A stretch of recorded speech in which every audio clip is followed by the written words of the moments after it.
Okay, let it cool off for a minute.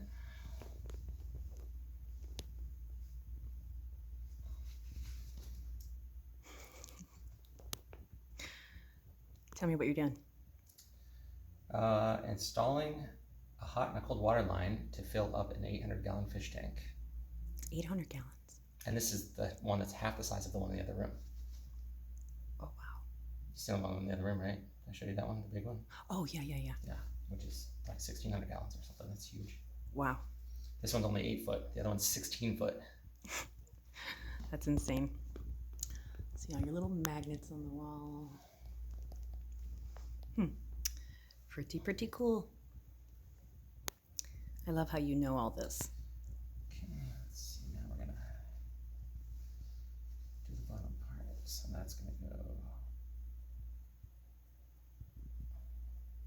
Still a little bit warm. You are for sure a man of many talents.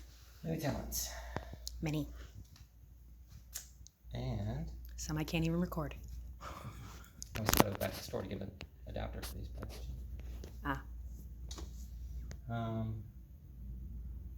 guess I can pop those open and drain out the water from there. See what comes out.